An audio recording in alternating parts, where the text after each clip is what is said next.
16 minutes past 8. Welcome back to Sunrise Daily. Mr. Bisi Adegbuyi joins us now. He is a member of the APC and also a legal practitioner. Thank you for coming on this morning. Good morning. Thanks for having me. Well, looking at how the matter in PDP is playing itself out, the chairman eventually steps down. They're expecting a new one. And, I mean, a certain chairman was here for Lagos, and he says, look, now that Mr. Tukur is out, he hopes, in fact, he's optimistic that some of those governors who have joined your party will be back. How do you see that resignation affecting anything, if at all it will, in your party? Well, I think the issues are much more complicated and deeper than that. The defection of some governors from NPDP to APC may well be a thing done beyond recall. Is there any such thing in politics in Nigeria? Well, people say that what is constant in politics is interest.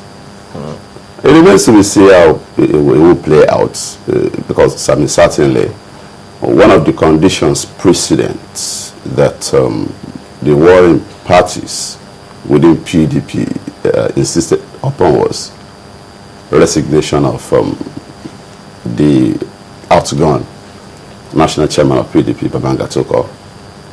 Whether that was the fundamental requirement or the main condition precedent remains to be seen. But I reckon that the most fundamental remains the issue about whether the president will run in 2015 or not. Is that the other condition precedent? Well, my view now, personally. Oh, okay. Yeah, well, let the chairman resign and then recognize the status quo that were dissolved by the former chairman, and then pacta sunt servanda. Agreements are meant to be kept. Whether oral, whether written, you promise you are going to run for one term, and therefore you are not eligible for 2015 presidential election. Based on what was said to have been said or promised. We are here to see the copy of such an agreement. But again, we have what we call our contracts. Oh, okay. Yeah. Let me put this in, because you're a member of the APC, and for some they say your party has immensely benefited from whatever problem the PDP let me use the word had, because according to the chairman, he says, well, the problems are over. So whatever problem they had, your party benefited to the extent that we saw them go around town, around the country, asking a lot of people from the PDP to come on board. Does that mean that you really can't get new converts, new people, apart from the PDP, troubled PDP? Except you want to headhunt, or you want to import people from the moon. Politicians are in PDP, in APC, Labour, and to a less extent, those portfolio political parties. Except again you want to embark on the advocacy to get new people to be involved in the political process.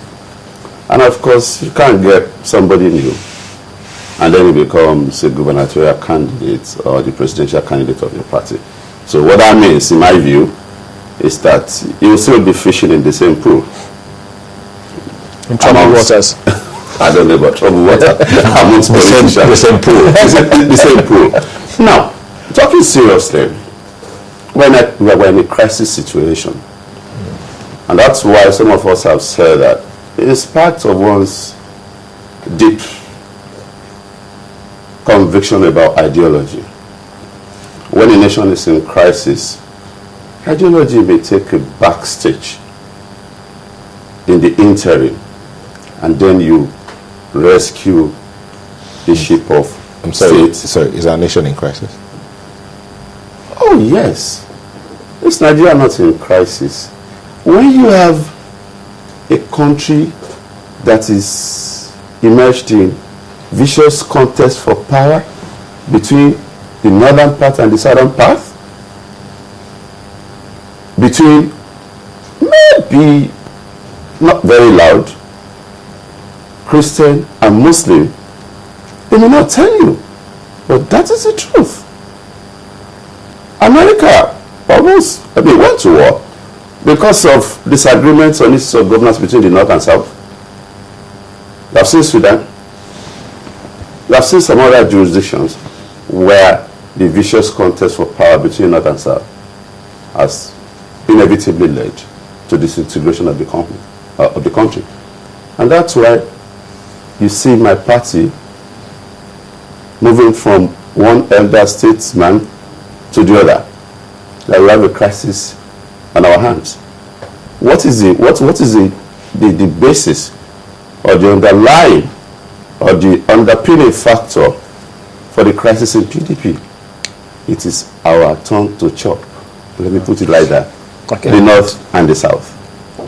You said your party is going around the country meeting elder statesmen that we're having a crisis.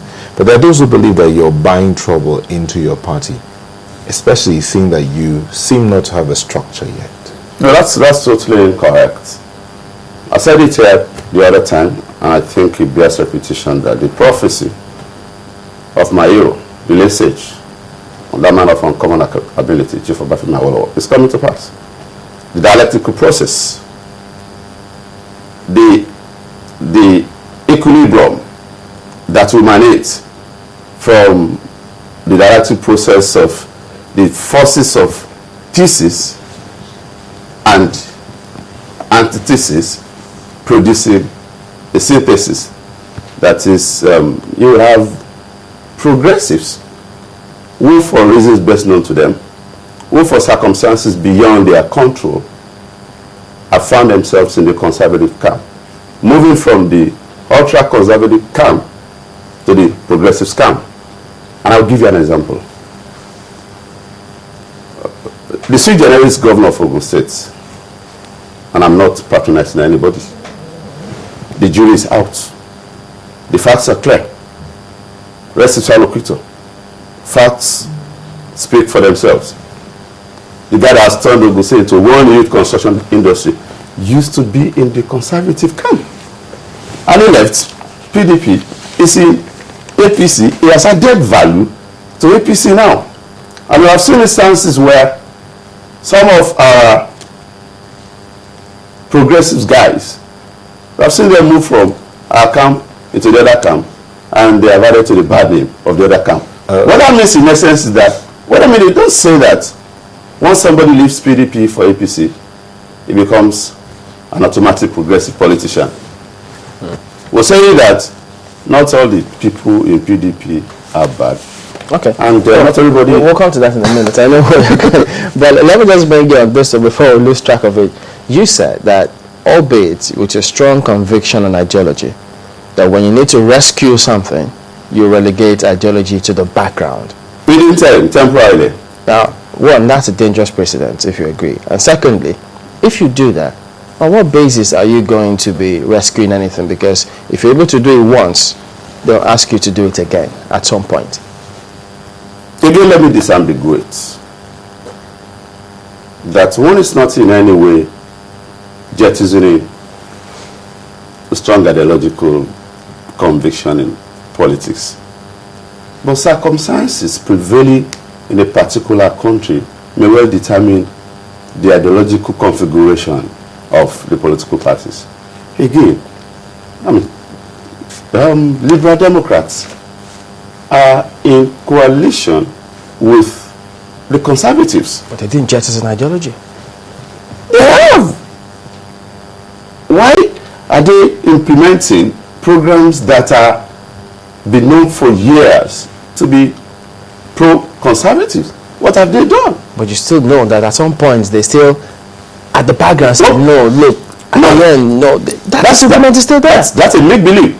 And that's why... Oh, really? Yeah, that's why the popularity rating of liberal Democrats is dipping.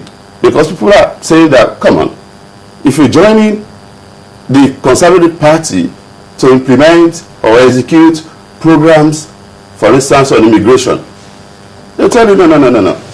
We have been known to have publicly identified ourselves with set principles.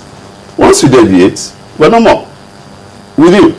Now, I'm saying again that the ideological line is getting blurrier and blurrier by the day, because we cannot afford to be